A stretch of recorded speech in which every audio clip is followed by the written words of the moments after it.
Charak has a legacy of 75 years. And I remember you always telling me that there are tons of Ayurvedic company, but it's the legacy of a brand, because you guys and your forefathers have understood the science of Ayurveda. Correct. And in general, people just feel when you talk to people, oh, is there a science behind Ayurveda? So bust some of the myths that people have. No, of course. I mean, forget the 76 plus years of what we have in our work towards building Ayurveda, into the science. It's historically been a science. It is a science of more than, thousands of years old, as we all know. It's where, it started in India. Fundamentally, now again, science from whose perspective? So when you talk about science from an Ayurvedic perspective, it's a very different terminology. Okay. And when you talk about science from modern medicine perspective, it's a different terminology. So we've kind of over the years, and that's maybe a little bit of an advantage that I have coming from a modern medicine background, where we've been able to marry the two languages. Because our consumer, and when I say in the pharma side of things, our consumer or customer rather, is the doctor. Now those doctors come as the Ayurvedic docters also, and they come as the allopathy doctors as well. So obviously when you go to the Ayurvedic doctor, when they just look at and understand the ingredients, they know what it's for.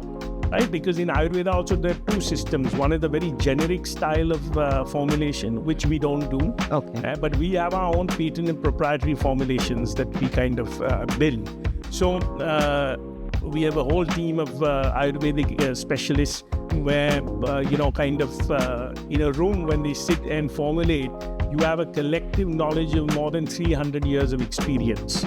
So they are the ones who are formulating the product. So they use their knowledge and expertise to create which herb, which part of the plant, how much of it, and therefore the combination to give the desired result. So that's one part, which is the easy part when it comes to the Ayurvedic doctors looking at it.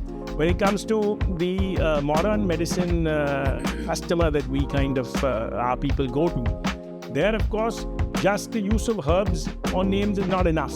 They want to see the eventual outcome and what is the result. So just to give you an example, like one of our biggest products called Emptone, which is for unexplained infertility, as one of the main indications. So we've got tremendous studies, right, which are done through modern medicine in terms of gynecologists, top gynecologists, where in fact we've used instruments like 3D color Doppler, where it measures the uterine score, the thickness of the uterine wall, which is the endometrium.